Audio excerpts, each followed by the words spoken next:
Hello everybody and welcome to the homework of lecture 30, in which we talked about declaring an array more deeply, and the homework formulation for this homework is as follows. So let's say the user has a text at hand that he or she wants to analyze, and we want to analyze the length of the words. So let user first of all enter the count of letters in the longest word of the text.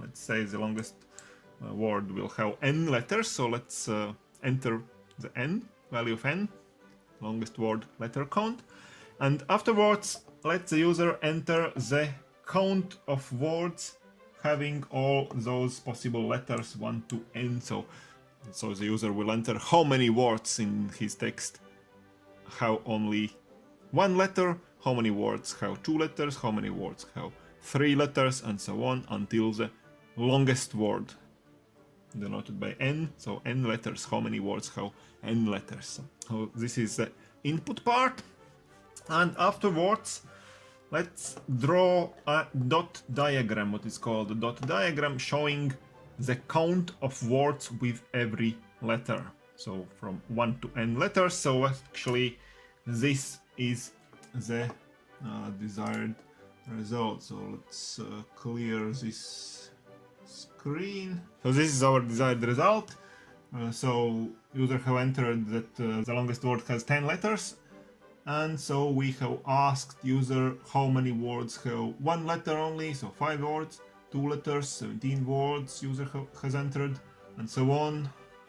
7 letters, for example, 0 words, 10 letters, 4 words, and afterwards we draw something like that. So we just say that with 1 letter there were 5 words, so 5 dots here, with 2 letters, 17 dots, with 3 letters, 30 dots, and so on.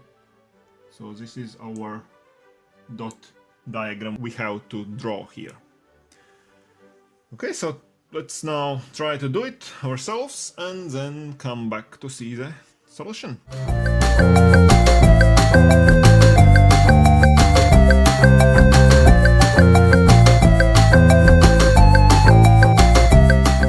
So this homework solution consists of 2 parts, of course, entering part and drawing part.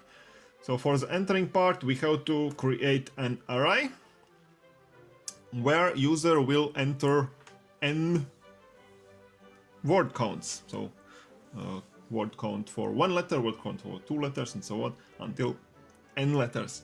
But of course we can't write that we will, like in the last lecture, create an array with the length n. So in here, in the brackets, we have to specify a constant, and we have to just specify a maximum possible value or larger than maximum, so that we can really store n values, at least n values in this array. So in this case we have chosen the 100 to be the length of the array, so that we think that there will not be words with 100 letters or more. So I think this will be more than enough for any particular text.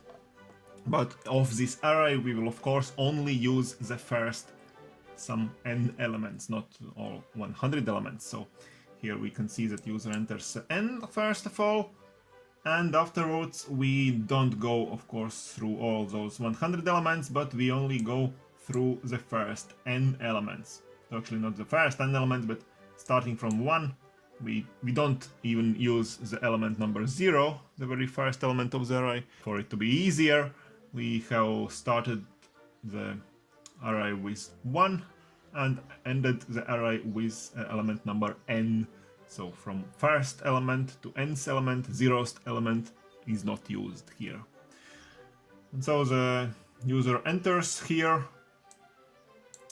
arrays r, element number I. So it happens n times, this loop, and afterwards all the values have been entered. And now to the drawing part, meaning that we again have to go through all those n elements, the same head of the for loops, so index starting from 1 in this case until n. And here is the printing part. This also should have an indent here for it to look better, but okay, that's not very important. So here we just print out I first of all, so this is the letter count, colon, and afterwards we will have to print out those dots. And after also here one more thing for it to look a bit prettier.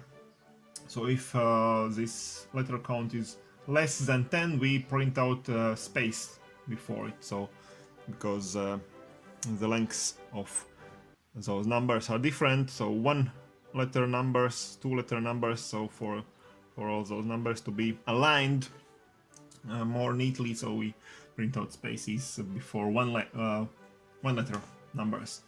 So and afterwards, after this colon, we print out dots with this length. So this is a dot length, so we create another for loop with another counter here, let's say j, starts from 0 and goes while this j is less than the dot count. The dot count is ri, ri is r, element number I, and we just print a dot this many times. Ri number I is the dot count. And after each line of those dots, we print out the end line, and so we have formed another row of dots. Okay, so that's it.